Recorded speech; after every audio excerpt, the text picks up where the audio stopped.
Pois a verdade é que, grazas polas túas palabras, Carmen, increíble como seguimos precisando as mulleres creadoras un cuarto propio, non, para poder seguir creando. Eso pasaba no 19, sigue creando. E seguramente tamén lle pasará a nosa seguinte convidada, a Eli, ela, unha muller, unha escritora todoterreo, digamos. Pensaba de nena, sempre o di, que soamente podían escribir os homes, non? Igual era escoitando as historias do teu avó, que foi o que che metou un pouco a teima no corpo. Viviches en moitísimos países da lusofonía, agora mesmo estás entre Bayona e Coruña, e para ti a literatura é un espello, é dicir, hai que entreter sobre todo, pero tamén se pode cambiar algo na cabeza de quen lé, benvido sea. É unha referente feminista en revistas como A Sega, un piar fundamental para a creación do pensamento galego feminista. No 2019 escribiches tantísimo, bueno, publicaches tantísimo que xa se me perden as ideas, pero sí que quería destacar como 3 obras que me chamaron Luns, non? Que fala esta obra coa que gañou o premio Torrente Ballester, fala dunha muller dobremente enferma, de cancro e de machismo, e a verdade é que pon os pelos como crechos. Tamén Annámese, unha historia sobre a memoria, que volves tamén recurrentemente, e unha, bueno, juvenil, en certo modo, de Xe, non? Que publicaches tamén o ano pasado, que, sendo o feminista que és, escolleches non por xénero os protagonistas da novela. Bueno, non sei, pois contanos aquí estes segredos da túa obra e, bueno, os seus libros moi recomendables son como teas de araña, nunca podes sair delas. Benvida, Eli. Pois vouche levar un pouco a contraria, se non te importa. Deixamos xa para falar de min, xa falaremos despois no debate, non? Porque son tan poucos os espazos que temos as mulleres que me gustaría, os espazos nos que poder falar e dar a opinión, que me gustaría aproveitalo, non? E facer esta reflexión de onde están as mulleres na cultura, onde están as mulleres na literatura. Hai días que te levantas pola mañá e pensas se serás como esa criatura mitolóxica, non? Como os gazafellos. Existiremos, non existiremos, que acontecerá con non? Ou será todo o contrario? Será que estamos por tantas e todas e cada unha das partes que de aí ven esta teima por invisibilizarnos, este esforzo que se fai por invisibilizarnos? E diredes, basta poñer estas horas con un debate filosófico e non sei que.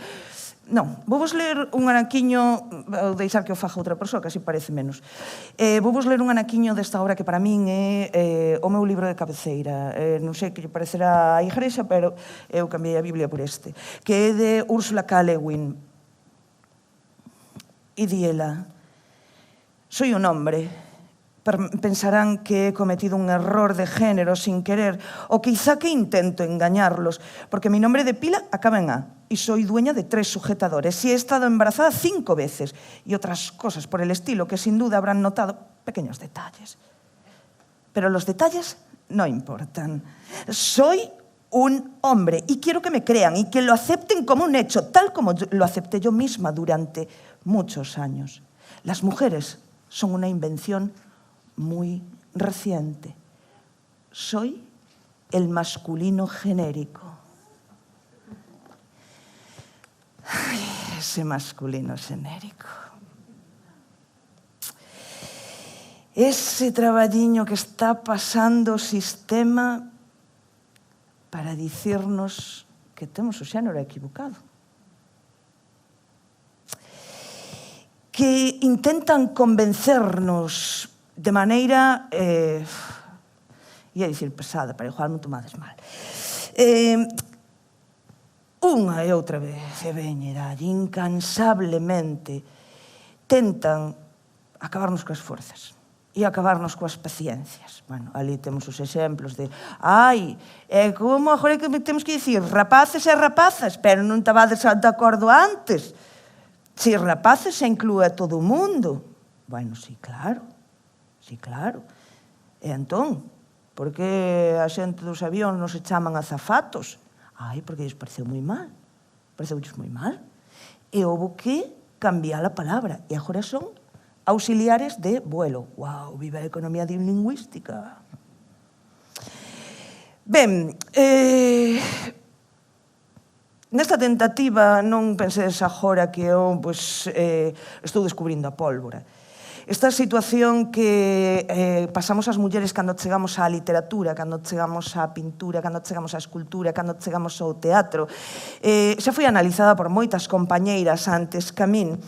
Unha delas é Xoana Rus, non? Neste libro, Como acabar con la escritura de las mujeres, nas que Xoana Rus describe as ferramentas que utiliza o sistema para borrarnos, para desaparecernos da historia as mulleres. E aquí na literatura, cando falo de sistema, falo das persoas editoras. Non vou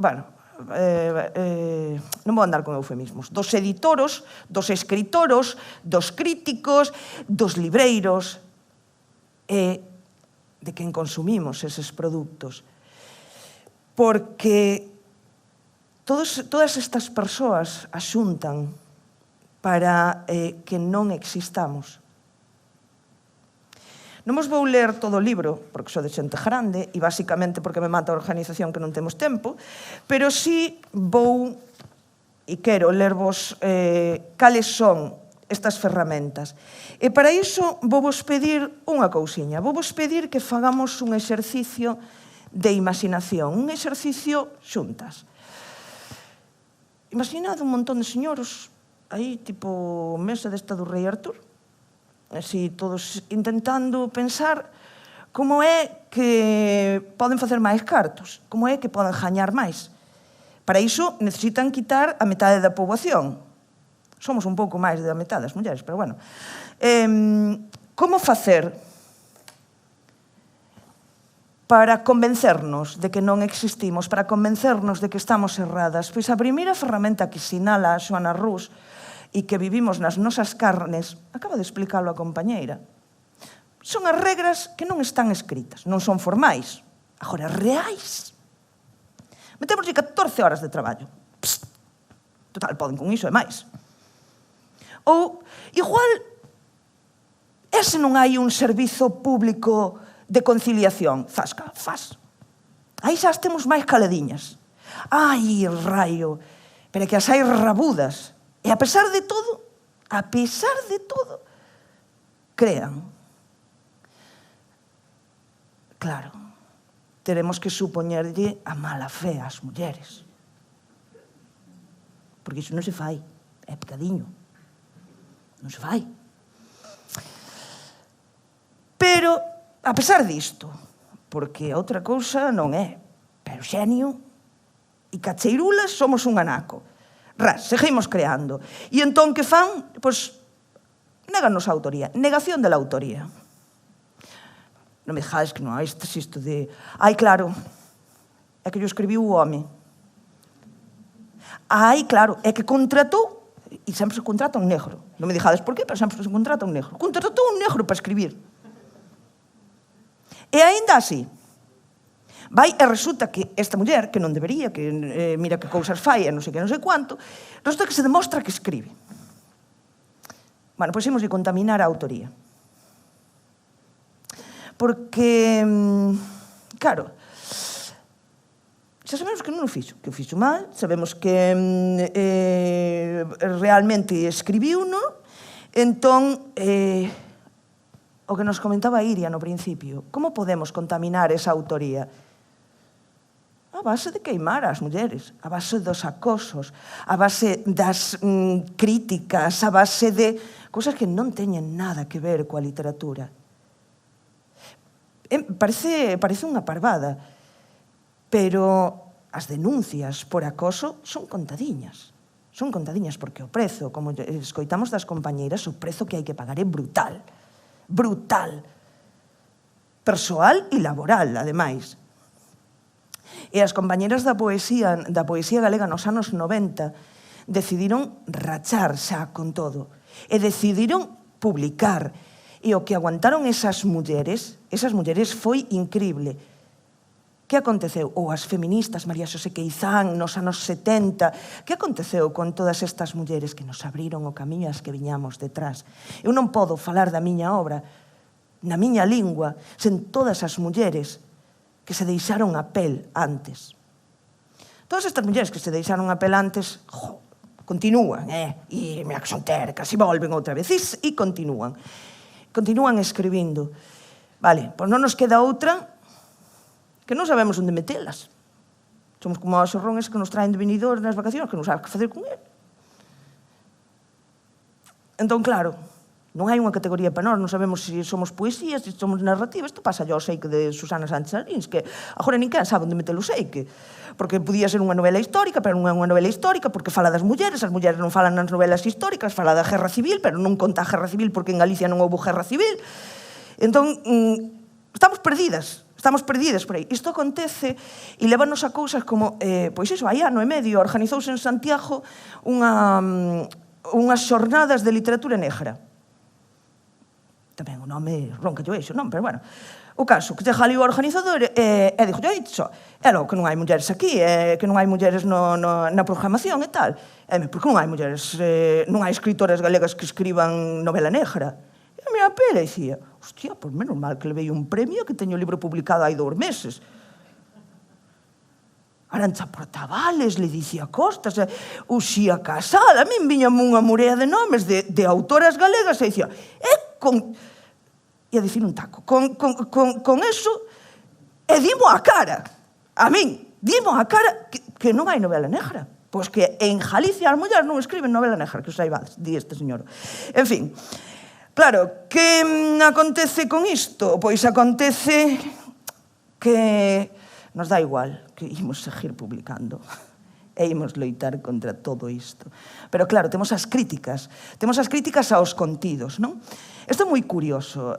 Xoana Rus chamalle o doble raseiro dos contidos. E vou aproveitar a anatomía dunha serea, non? Aló, fomos na Coruña a ver a anatomía dunha serea, el veio o meu rapaz. Ostras, o rapaz está crecido, O rapaz tiña 12 anos cando foi. Nisto, aló íamos todos contentos, tal cual, na porta. Ei! E dime, mira, esta obra de teatro eu creo que vai ser moi violenta para o rapaz. E a miña pele dicía, coño, pero se este non sabe que... Vos vistes algún videoxogo dos que xogan os rapaces? Que lle pegas un tiro a unha persoa e salen 70 cachos aí por todos lados, 70 anacos, todos vermellos, sangue por todos lados. E dixo, mira, sei de que vai a obra, traio o neno porque o quero traer, e nesto chegasme así, isto é un gran secreto, e dime, pero ti sabes que vai dun parto?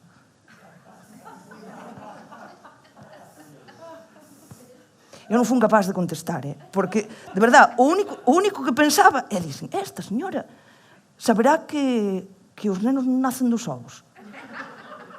Eu xuro-vos que non daba crédito, paráronme na porta e tal, e o rapaz mirábame en plan, pero que está pasando? O doble raseiro, é dicir, poñemos un Call of Duty e matamos un montón de xente, pero as obras escritas por mulleres sobre cosas de mujeres son moi violentas.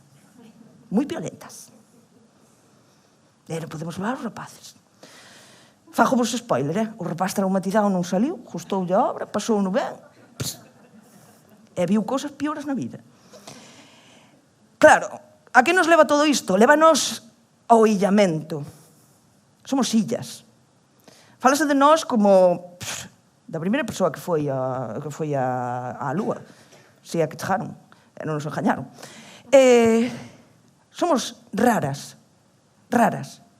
E chegamos desa maneira, chegamos ás anomalías. Claro, vos pensades, pois nada, temos un día das letras gallegas, sí, acabo de utilizar o ton do galloso. Temos un día das letras galegas que leva unha morea de anos celebrándose, desde 1963. Entón, dixeron, bueno, imos poñer a cuota. Esta cuota, falaches da SEGA e nós, cando falamos así de cuotas na SEGA, pois chamámoslle a cuota da CONA, non? Somos a CONA necesaria nese... Bueno, pois no 1963 poñen o día este. Eu son moi mala en matemáticas, Son moi mala en matemáticas. Pero dame unha morea de números, Se tuvera tantos millóns como a días que se celebraron, xa non estaba aquí, De todos eses anos que se celebraron, hai 4 mulleres a que se lles dedicou. 4. Somos esa anomalía. Se eu agora, e tranquilidade que non vou baixar aí, non vou preguntar, vos pido un... Bueno, se xa vos pregunto os nomes, isto xa vai pa nota. Pero xa vos dixo, o día que o celebraron, acordadesvos da bolsa do Jadis que poñía un poema de María Mariño? Non sodes capaces de dicirme un poema de María Mariño. A menos que traballarades no Jadis, claro. E despois, estes señoros da RAG, que son os que toman decisións, venenche coas historias estas de... Bueno, é que as mulleres non escribides moito. Non se vos pode dedicar o día. Xela Arias, Luisa Villalta, ti mira as obras das mulleres e dis, hostia, pois é que non escriben, non.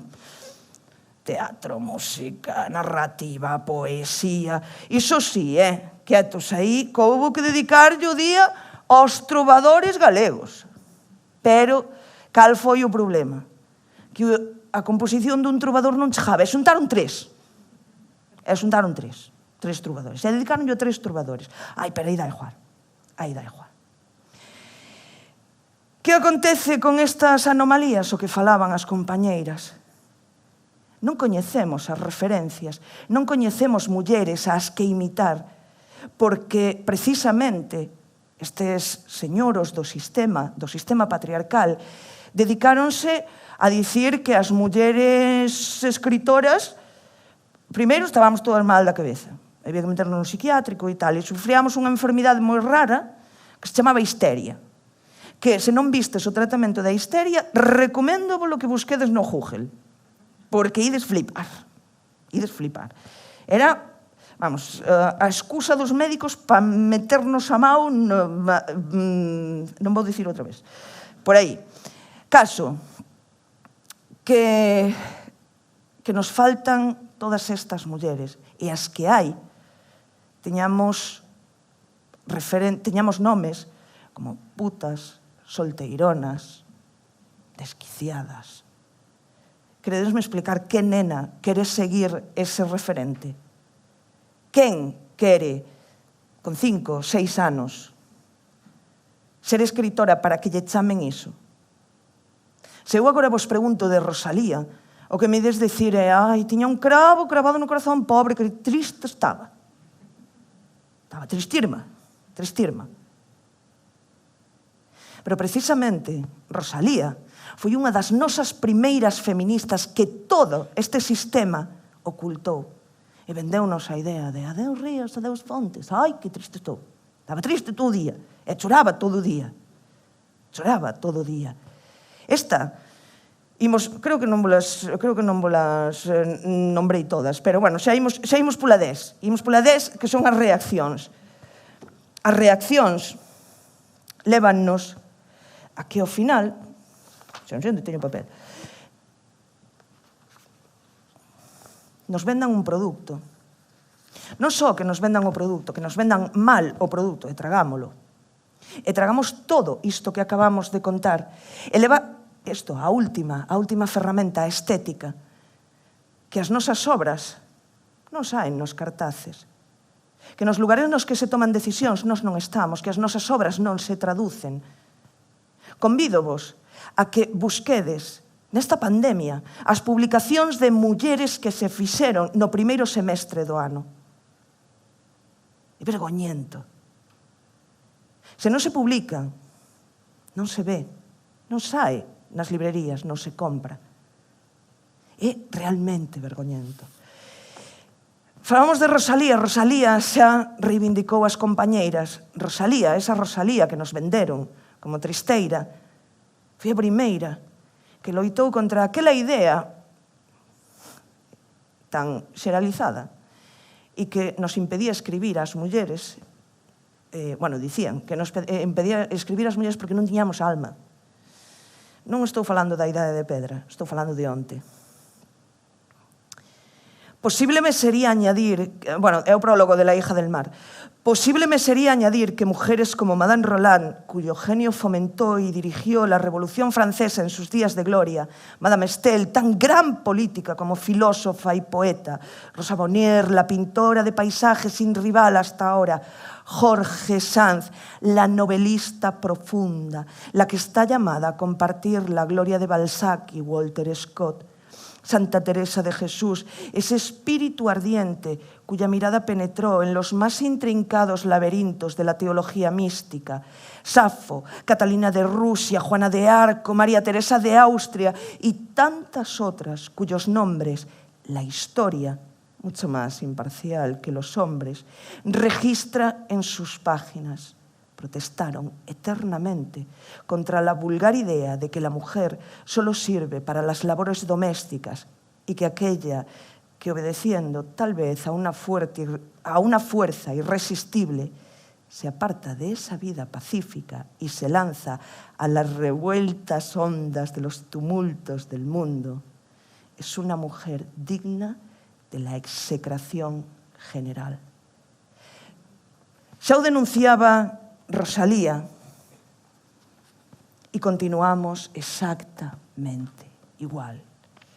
Continuamos sendo as raras, continuamos sendo las feministas curiosas, porque reivindicamos nuestros derechos. Sen darnos conta, sen decatarnos, que as mulleres da literatura, e, por exemplo, a miña médica, que acaba de gañar o Pure Dora Vázquez. Son as mestras que escriben historias como Superúlex de heroínas, ou Lúa en Ningures, que fala das persoas refuxiadas, da poeta, que nos fala de amores diversos e traballa de camareira para gañar o pan que nos dicía Iria, para comer todos os días. A novelista que coida. Seguimos exactamente como nos contaba Xoana Rus, pero todo isto ten unha solución e todo isto nos podemos darlle a volta. Este traballo que fixo Rosalía de citar as compañeiras, este traballo que fixo Rosalía de investigar, e non tiña Google, podémolo facer todas e cada unha das persoas que estamos aquí, porque de vos depende que a compañeira do teatro teña para comer, que a compañeira da pintura teña para comer, que a compañeira da literatura teña para comer. E como facemos iso? Consumindo. Consumindo produtos de mulleres, feitos por mulleres. Non vayades agora ali á tenda e encarguedes 70 libros, só. Con sentido tamén. Pero sí, buscádenos, recomendádenos, lédenos, porque é a única maneira de romper contra esta tendencia, contra esta forza, contra este inmenso traballo que o patriarcado fai para borrarnos da historia. E isto está nas vosas mãos. Moitas grazas.